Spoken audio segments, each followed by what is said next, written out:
Ραγδαίες εξελίξεις έχουμε τις τελευταίες ώρες όσον αφορά την κόντρα Ρωσίας-Δύσης και την αυξανόμενη ένταση που υπάρχει λόγω της συνεχιζόμενης και μάλιστα αναβαθμισμένης δυτικής βοήθειας που αποστέλλεται στην Ουκρανία, η οποία και έχει προκαλέσει οργή στη Μόσχα και στο σύνολο της ρωσικής κοινωνίας, καθώς όπως αναφέρουν ρωσικά μέσα ενημέρωσης σε δημοσιεύματά τους, αντλώντας πληροφορίες από το Διεθνές Πρακτορείο Ειδήσεων Reuters, οι αρχές της Κούβας ανακοίνωσαν ότι καταφθάνει στην Αβάνα ένας αριθμός ρωσικών πολεμικών πλοίων συμπεριλαμβανομένου του πυρηνικού υποβρυχίου Καζάν και της υπερσύγχρονης φρεγάτας Admiral Gorshkov,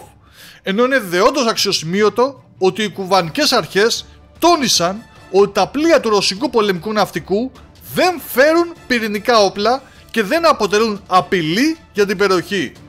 Όπως λοιπόν ανέφερε το Υπουργείο Εσωτερικών της Κούβας, η επίσκεψη είναι σύμφωνη με τις ιστορικά φιλικές σχέσεις μεταξύ Κούβας και Ρωσίας και συμμορφώνεται αυστηρά με τους διεθνείς κανόνες, ενώ πηγή του Reuters στην αμερικανική διοίκηση δήλωσε ότι το Πεντάγωνο παρακολουθεί από κοντά τα ρωσικά πολεμικά πλοία, τα οποία και θα πραγματοποιήσουν ναυτικές ασκήσεις.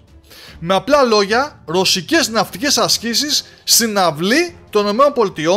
στέλνοντας ένα μήνυμα προς αυτές πως η Ρωσία είναι έτοιμη να κλιμακώσει την ένταση αν χρειαστεί, ενώ παράλληλα μας πάει πολύ πίσω στο χρόνο, θυμίζοντάς μας την κρίση της Κούβας, καθώς τα ρωσικά πλοία και υποβρύχια που θα φτάσουν στην Αβάνα, αν και υπόθηκε ότι δεν διαθέτουν πυρηνικά όπλα, έχουν σίγουρα κάτω από τις καταπακτές τους το υπερσύγχρονο πυραυλικό σύστημα Τσιρκόν, που μάλιστα δοκιμάστηκε και στην Ουκρανία, χωρίς κανένας να γνωρίζει πόσους τέτοιους πυράβλους κουβαλάει η υπερσύγχρονη φρεγάτα Admiral Gorshkov ή και τα άλλα ρωσικά θαλάσσια μέσα που απαρτίζουν την αρμάδα, αφού αυτή η αποστολή στην Κούβα ανακοινώθηκε αμέσως μετά τις δηλώσεις του Ρώσου Προέδρου Βλαντίμιρ Πούτιν, που πραγματοποίησε στο Οικονομικό Φόρουμ της Αγίας Πετρούπολης και στις οποίες είπε ότι η Ρωσία θα δώσει όπλα μεγάλου βεληνικούς σε χώρες που βρίσκονται απέναντι στη Δύση.